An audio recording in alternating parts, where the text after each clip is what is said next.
cold found my knuckles first, then my jaw, then the hollow place behind my ribs where my mother's fire used to reach me. Salt spray, wet wool, the ooh of wet timber flexing under my feet like something alive and unwilling. I gripped the sheer strake of the knarr and did not let go. I was 17 summers old, and I had never seen open ocean swallow the horizon the way it did that morning west of Greenland. Behind us, the fjords of Brattahlid had already dissolved into gray mist. Ahead, nothing, only water the color of a blade and a sky pressing down low enough to touch. My name does not matter. What mattered was the ship and the 30 souls crowded into her belly, and the man at the steering oar who claimed he had seen a Greenland west of the ice years before, blown off course and half starved. His name was spoken like a prayer and a curse in equal measure. We followed him because the alternative was starving on rock or drowning under it. There is no third choice when your island runs out of pasture. I had grown up on Greenland's thin strip of green, clinging to a coast of black rock and older ice, where my father counted our sheep twice a day, as though counting them might multiply them, and where every autumn ended with the same quiet arithmetic. How many mouths? How much dried meat? How many months until the boats could sail again? A country named Greenland by a man who wanted settlers, my father used to say bitterly, is a country that lied to its own children before they could walk. When the elders spoke of a richer land somewhere further west, I did not need convincing. I needed only a ship. The first days blurred into salt and hunger and the endless creak of the hull. We ate dried fish. It tasted of nothing but the sea it came from. We slept in furs, damp enough to freeze if the wind turned wrong. I remember counting waves to keep from counting fears. I remember the taste of blood on my cracked lip and thinking, absurdly, that even pain was a kind of company out here. Then, on the 9th day, the sea itself seemed to soften. The waves shortened. Gulls appeared, wheeling and screaming above the mast, and gulls do not fly far from land. Someone at the bow began to laugh, a raw, disbelieving sound, and then we all saw it, a line of forest, dark and impossibly green, rising out of the water like something remembered rather than discovered. We had reached the place the old sailor called Vinland, Wineland, though I never once saw a grape in all my time there. Our captain, a man named for his famous father, who had once sailed these same waters without landing, stood at the prow with an expression I had never seen on him before. Not triumph, something closer to disbelief, as though he had spent years preparing an argument for a court that would never sit and had just won it anyway, alone with no one left to tell. I thought often, in those first days ashore, of the sagas the old women told back in Brattahlid, stories of Leif, son of Eric, who had supposedly touched this coastline before any of us and called it 3 names for 3 different shores: Helluland,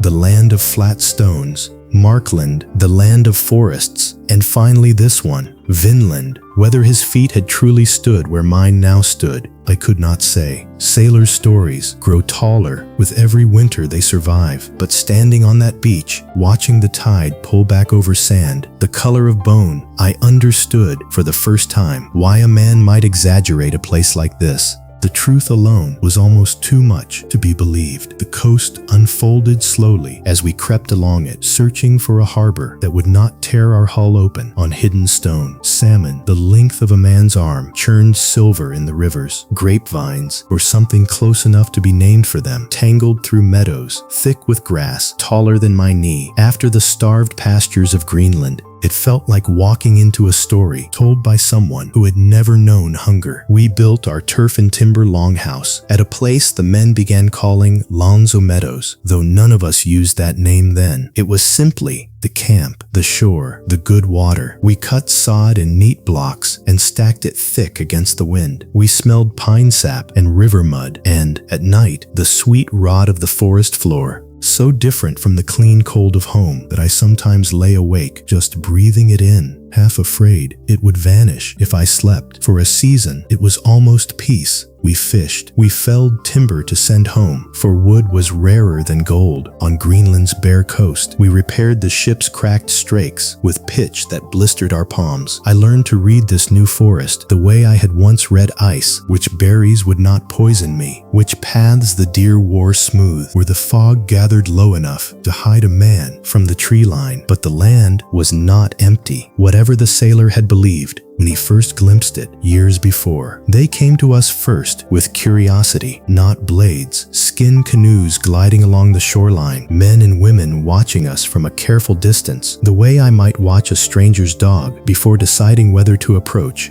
We traded red cloth for furs so soft. I still remember the shock of touching one. Milk, which they seemed to want more than anything else we carried, though I never understood why, until much later when someone said they had no cattle of their own. We called them scralings, a word I have come to regret, one that meant something like weaklings or wretches, though nothing about the men and women who paddled those skin canoes suggested weakness to me. They moved through that country the way I moved through my own memory of home, without hesitation, without needing to ask the land's permission. I envied that more than I ever admitted aloud. Around our fire, there was a woman among them who came closer than the others, unafraid, studying our strange clothing and stranger tools with open curiosity rather than fear. She held up a bundle of furs and pointed to the red cloth tied at my wrist, and I understood, without a single shared word between us, exactly what she was offering. I gave her the cloth. She gave me the softest fur I had ever touched, softer than any lamb's wool from home. And for a moment, wordless and grinning, we were simply two people, amazed by each other's world. For a while, trade held the peace together better than any sword could have. It broke on an ordinary afternoon, the way most disasters do. One of our bulls, startled loose, bellowed and charged toward their camp. And something in that sound, some memory of danger I could never name, shattered whatever fragile understanding we had built. What began as fright became fear, and fear became spears. I remember the specific silence before the first attack. The birds stopped. Even the river seemed to hold its breath. Then the air was full of stones and arrows, and a man beside me, a shipbuilder's son from Trondheim, went down with a wound in his side that no poultice in that longhouse could close. We fought because we had no other choice left to us, the same as we had sailed because we had no other choice left to us. I do not remember deciding to raise my axe. I remember only that it was suddenly heavy in my hand, and that the forest, which had felt like a gift only days before, now felt like something with teeth. We held the shore that day. We did not hold our nerve for much longer. The leader of our expedition, a woman as sharp-eyed as any captain I ever served under, said what none of us wanted to hear aloud. This land, however rich, however green, however full of salmon and timber and grapes, would never truly belong to us. We were too few, too far from home, too easily surrounded by a country that already had its own people, its own paths, worn smooth by feet that were not ours. We stayed one winter more, long enough to watch the northern lights ripple green and violet over a coastline no map back home had ever recorded, long enough to bury the shipbuilder's son beneath a cairn of river stone facing east toward Greenland, toward a home he never saw again, long enough for me to understand that discovery and belonging are not the same word, however much they sound alike in the telling. When we finally loaded the knarr and turned her prow back toward the open Atlantic, nobody spoke of return. We spoke instead of what we had learned, of currents and coastlines, of a green country that would live only in memory and in the timber we carried home to sell. I have told this story many times since, in halls warmed by fire instead of forest sun, and each time the listeners ask if I would go back, if I would trade the safety of Greenland's hard coast for one more season in that impossible green land. The cold found my knuckles first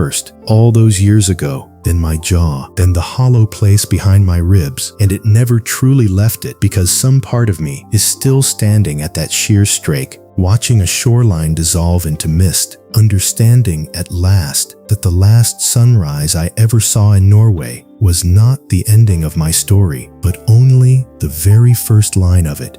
Thank you so much for staying with us until the end of the video. If you enjoy videos like this, don't forget to leave a like and subscribe to the channel. And make sure to turn on the notification bell so you never miss our future videos.